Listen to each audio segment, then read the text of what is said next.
आज आपण ज्यावेळेस मागे वळून पाहतो त्यावेळी अशा प्रकारचे नेते आपल्याला फार कमी दिसतात.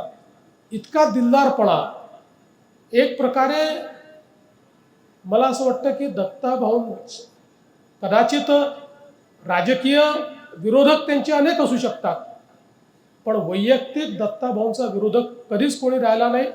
किंबहुना त्यांनी सर्वांची आपली मैत्री जपली आणि आपल्या स्वतःच्या स्पर्शाने ती जपली, आपल्या स्वतःच्या आउटरीचने ती जपली. हे त्यांचं मोठेपण होतं.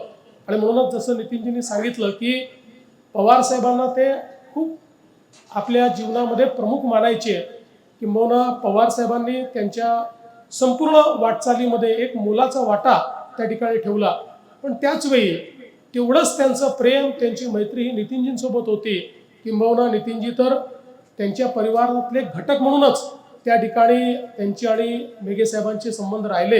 आणि मला असं वाटतं की ही जी काही संबंध जपणे, ही जी काही मेघे साहेबांची आतोटी होती, या विदर्भातल्या कुठल्याही जिल्ह्यात, कुठल्याही तालुक्यात आपण जर गेलो तरी देखील मेघे साहेबांना मानणारे, मेघे साहेबांवर प्रेम करणारे किंवा कुठेतरी मेघे साहेबांचा स्पर्श झालेले असे अनेक कार्यकर्ते आणि नेते सगळ्या पक्षांमध्ये आपल्याला दिसतात. म्हणजे एकाच पक्षात नाही तर वेगवेगळ्या पक्षात मेघे साहेबांनी तयार केलेले कार्यकर्ते आपल्याला पाहायला मिळतात. आणि त्यांच्याशी तेवढेच प्रेमपूर्वक संबंध हे मेघे साहेबांनी जपलेले देखील आपल्याला पाहायला मिळतात.